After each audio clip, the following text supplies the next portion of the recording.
10 years. Are you serious? It's been that long? It's been 10 years. Whew, good for us.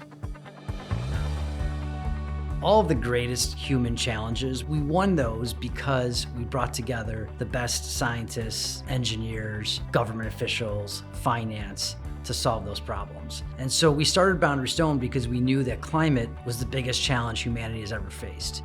10 years ago, climate policy advocacy really didn't exist. It was still a pretty nascent field. I knew Jeff and Brandon as chiefs of staff at the energy department and was really excited about what they were building. There was no firm in DC that was going to be completely focused on clean energy and climate. We knew that there were things that we could continue to do to empower the policymakers that were trying to make that change.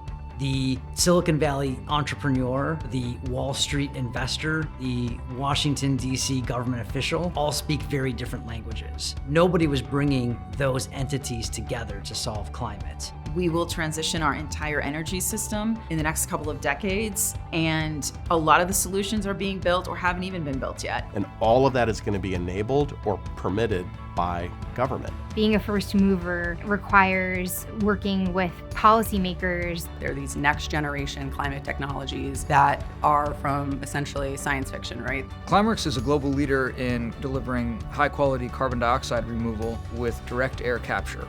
PosiGen is delivering savings and clean energy to homeowners who need it most, and doing so in a way that really honors the idea of solar for all. We are 3D printing rockets. Our long-term mission is to one day help put 1 million people on Mars. We are trying to build out policy that will help grow and support the clean energy manufacturing sectors, and we need critical advisors and supporters that help us get there. We bring that really substantive policy expertise to get the funding they need to deploy their technologies on a commercial scale. We view it more as a partnership. What are their goals? What are their business objectives? How do they want to scale? We consider ourselves an extension of the client's own team. How does this money get out the door? How does DOE think? To get to net zero as fast and fairly as possible.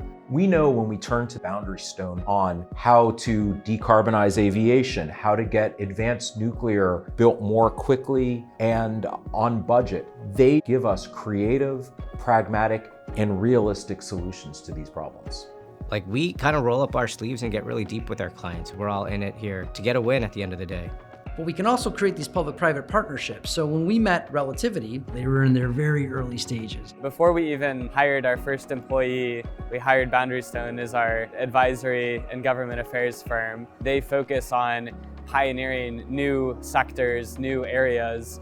They've gone from a couple of guys in a garage outside of LAX to now having one of the world's top 5 most valuable private space companies. They didn't question if it was possible or not just because somebody hadn't done it. They really thought creatively. We truly see them as someone that could potentially save the world. And try to map something out that maybe they haven't thought of yet. If you can make a rocket with those robots, what else can you make? Maybe wind turbine blades, maybe other clean tech products. Climeworks is building modular, scalable machines. Really novel, cutting-edge technology, pulling carbon dioxide out of the air. Scaling up in the United States is going to help us towards our goal of billion-ton scale carbon removal by mid-century. It's really important to marshal all the resources that are available to us, and Boundary Stone helps us do that. We came to Boundary Stone with a really enormous problem. How to ensure that U.S. manufacturers of clean energy products, and solar in particular, could compete. This technology had been gradually lost to China over the years. Can we deploy clean energy and manufacture it at the same time? To allow the U.S. to compete in these industries in the next century. Real jobs for Americans producing clean energy. We put pen to paper. What that became was the Solar Energy Manufacturing for America Act. And we are now making multi-billion-dollar investments as a result of that. We were able to host Vice President Kamala Harris at the Q-Cells factory where they're reshoring the solar supply chain. And we couldn't have done that without Boundary Stone. It's so important that we create policies here in the US that really benefit every part of this country. The Inflation Reduction Act allowed a lot of our clients to enter into low-income markets. PosiGen developed a platform that's really a game changer in terms of solar and efficiency solutions for every American. Taking equity issues directly to heart. The Boundary Stone team and PosiGen are just so clearly aligned in terms of trying to make a difference in the lives of working people. They share our exact values and provide an ability to reach a broader audience than we could do on our own. There was not a discussion about advanced nuclear 10 years ago until we started working with Third Way to really make that a priority. And they have worked with us step by step so that we could really get the American advanced nuclear industry stood up and running to develop the technologies that we need. Last year, we helped launch Overture, which is a climate tech investment fund. We've raised $50 million and we've done 18 investments so far into the most talented founders out there. Talent combined with ambition in the pursuit of potentially world-changing goals. We're delighted to be with Boundary Stone. They're proactive. And they're just hustlers. Champions. A lot of relationships feel transactional. That's not the case with the Boundary Stone team. In 2013, when we came out, it was kind of a lonely space. People would ask me about climate policy, and I could tell them everything they needed to know because there wasn't much of it. There was massive investment going into natural gas, continued investment into oil, but this year, investment globally in solar surpassed investment in new oil drilling for the first time in history.